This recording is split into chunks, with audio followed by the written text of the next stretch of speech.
I've been a park ranger in the Pacific Northwest for over 15 years. I've seen bears, wolves, and mountain lions, you name it. But nothing compares to what I encountered deep in those woods last winter. It started when we received reports of missing livestock from a small farm near the park's edge. The farmers claimed something had been coming at night, something big. They insisted it wasn't a bear or a wolf. Whatever it was, it walked on, 2 legs. I was sent to investigate. I took my ATV and followed an old fire road into the restricted wilderness. Snow fell lightly, and the trees loomed tall and lifeless, their skeletal branches clawing at the sky. It was eerily quiet. No birds, no wind, just silence. Then I found the first tracks. They were massive, at least 20 inches long, spaced far apart, like whatever made them had an enormous stride. And the strangest part? The shape was unlike any animal I'd ever seen. I followed the tracks for nearly a mile before I came across something disturbing. A deer, completely mangled. It wasn't eaten, just torn apart. The snow around it was stained dark, frozen solid. That's when I smelled it. A rancid, wet stench, like something had been left to rot in stagnant water. The hairs on my arms stood up.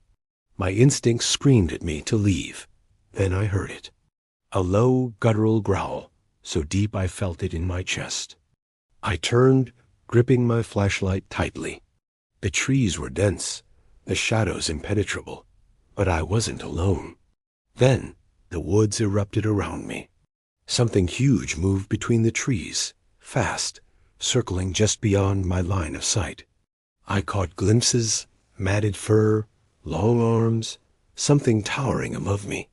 Then it screamed, not like any animal I've ever heard. It was a mix of a roar and a distorted, unnatural wail. The sound sent a deep, primal fear through me.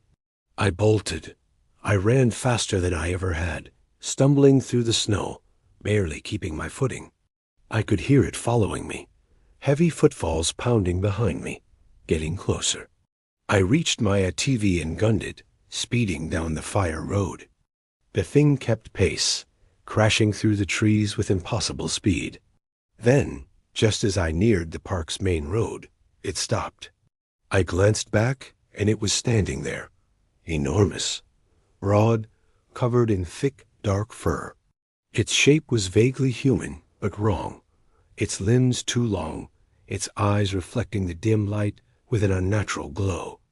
It just stood there, breathing heavily, watching me. Then it did something I'll never forget.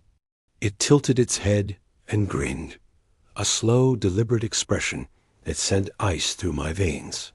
And then it stepped back into the trees and disappeared. I didn't stop driving until I reached the ranger station. I told my supervisor what happened. He just nodded, like he'd heard it before. "Yeah," he said, "that part of the forest. We don't go there after dark." I never went back. But sometimes, when I pass that tree line at night, I swear I see something standing just beyond the reach of my headlights.